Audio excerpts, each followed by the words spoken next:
Hola, muy buenas a todos desde serenitymarkets.com. Soy Diego Puertas y este es el vídeo de visión semanal, un poco el análisis de todo lo que viene para esta semana. Venimos de una semana de muy bajo volumen, de ahí que tampoco haya habido muchas reacciones, mucho movimiento a nivel de posicionamiento y flujos, sobre todo jueves y viernes fue de bajo volumen, y también el día de ayer. Fíjense que si entramos ya en materia y vamos a ver lo que nos comentan desde Goldman Sachs sobre el movimiento que tuvimos ayer, recuerden, Cyber Monday, nos dicen: hoy fue un día muy tranquilo después del fin de semana festivo, con volúmenes un 18% más bajos que el promedio móvil de 20 días, y la mayoría de los inversores se mantuvieron a espera de lo que viene para esta segunda mitad de semana, que ahora vamos a ver que en cuanto a datos es muy relevante. Sin duda deberíamos de hablar de lo que ha sucedido estos últimos 5 días. Fíjense que tuvimos jueves día de acción de gracias, viernes Black Friday, que es uno de los días de consumo, de mayor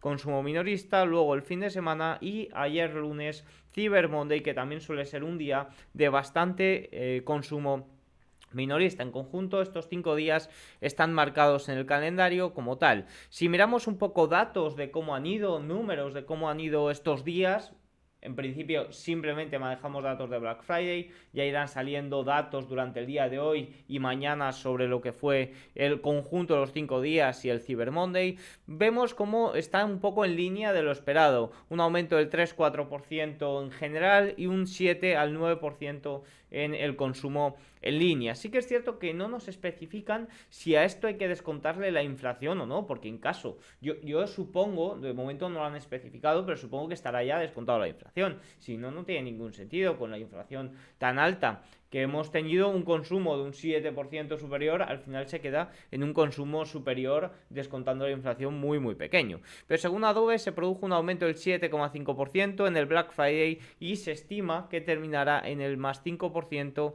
en el conjunto de los 5 días. Las ventas en línea de Mastercard también fueron de un 8,5% superiores, y las ventas registradas por Salesforce también subieron un 9%. Bueno, en general los datos que fuimos conociendo durante el día de ayer, de todos estos, del viernes especialmente, en línea lo esperado. Pero ojo con lo que nos dice, sobre todo un informe de Bloomberg, y es que nos decía que el consumo se ha mantenido, pero se ha utilizado mucho esto de comprar ahora y pagar después, es decir, posponer el pago o pagar a plazos, como una señal de que quizás la situación del consumidor no es tan fuerte como nos muestran estos primeros datos. Esto es algo al final que lleva pasando durante los últimos meses, se lleva avisando de que el exceso de ahorro quizás esté agotado. Sí que es cierto que las diferentes casas de análisis varían un poco en cuanto a esto, pero también hemos visto tasa de ahorro cómo estaba cayendo, préstamos al consumo con un tipo de interés muy elevado,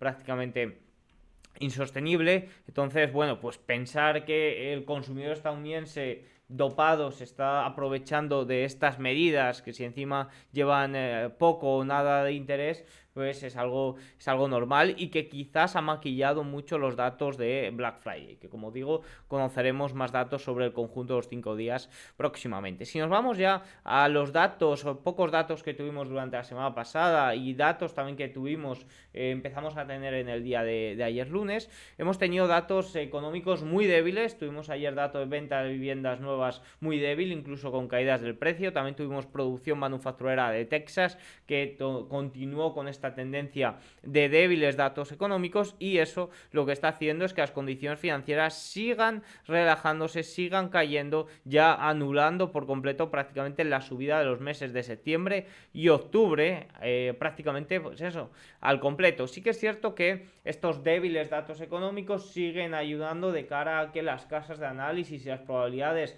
de bajadas de tipos para el año 2024 sean cada vez mayores. Entonces eso está ayudando, está impulsando al movimiento tan fuerte que hemos tenido en los índices. Y aquí tenemos al S&P 500, que desde el 27 de octubre se ha revalorizado ya más de un 10%. Evidentemente todo esto beneficiado por esos débiles datos económicos que se acercaban las bajadas de tipos, y también ayudado pues por el posicionamiento CTA con uno de los 10 días, con los 10 días de mayores compras jamás registradas, cierre de cortos y demás. Sí que es cierto que donde hay que poner el ojo sobre todo es en la amplitud. Fíjense cómo la amplitud en este momento, el porcentaje de valores del S&P 500 que se encuentran por encima de la media de 200 es de tan solo un 53%, cuando nos encontramos muy cerquita o a un 1% de estos máximos de julio. Fíjense que en aquel entonces la cifra era por encima del 73%. Y hay que vigilar mucho flujos, posicionamiento, entradas. Fíjense como Goldman Sachs nos decía ayer que un punto positivo eran las entradas en el ETF IWM, el ETF que replica el Russell 2000, las pequeñas compañías, y que nos dice que ya van 5 semanas consecutivas de entradas, una racha muy positiva, una racha muy positiva que invita a pensar a bonitos o mayor fortaleza de cara a final de año. Sí que es cierto que siguen liderando el índice las market leaders, las 7 magníficas, por así decirlo. Sí que es cierto que están prácticamente en una pequeña, o en el inicio, lo que parece una pequeña corrección, sobre todo impulsado por los resultados de Nvidia, unos resultados espectaculares. Fíjense aquí cómo vimos un crecimiento, una sorpresa en el beneficio de más de un 19%, un crecimiento de ingresos interanual de más de un 200%, pero el posicionamiento de, por ejemplo, que nos mostraba Goldman era muy elevado. De cara a la semana tenemos datos muy relevantes, y no solo en Estados Unidos. Tenemos en China datos de PMI manufacturero y no manufacturero. Muy relevante todo lo que ocurra en China. Salían noticias en el día de ayer sobre que estaban intentando evitar posicionamientos cortos en los índices chinos. Fíjense el Hansen como no termina de levantar cabeza, está prácticamente en el rango lateral en el que entró a primeros de septiembre y está muy cerquita de los mínimos, unos mínimos desde noviembre de 2022, no termina de levantar cabeza, hay apenas movimiento al alza, por mucho que se hable de capitulación, se hable de nuevos estímulos económicos, se hable de fortaleza a nivel de crecimiento de China con esos mayores estímulos, incluso poniendo en riesgo déficit, pero no termina de levantar cabeza. Por tanto, estos datos serán muy relevantes después de una corrección también los datos del mes anterior. En la eurozona también tendremos datos de inflación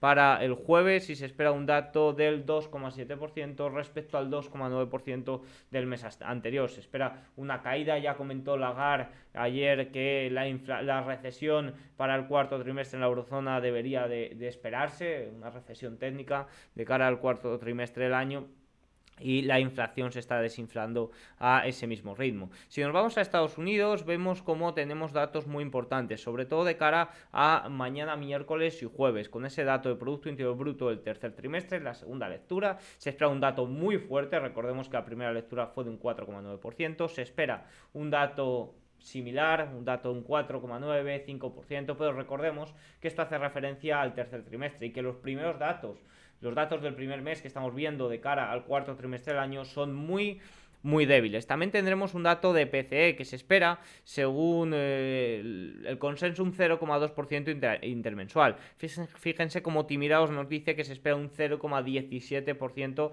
de crecimiento, pues más bien en la línea. Fíjense aquí la media de las casas de análisis, se espera un crecimiento intermensual de la parte core, de la parte subyacente, que es lo más importante, un 0,14 Barclays, Citi 0,17, de media 0,17%, y aquí es donde va a estar lo más importante. Estos datos son muy seguidos y tendrán mucha influencia. Mucho cuidadito, porque un ligero dato superior a esperado, pues ya que se está descontando tanto que no va a haber subidas de tipos, puede tener ligeros movimientos que afecten también tanto a los bonos como a la renta variable. Luego también tendremos el viernes tanto discurso de Powell como dato de ISM manufacturero, y recordemos que el mes anterior se esperaba un dato 49, tuvimos un dato muy débil de 46,7. veremos a ver este dato también este mes, si no nos sorprende a la baja. Y he mencionado ante los bonos, sin duda es donde hay que poner el foco. Fíjense como ayer el ETF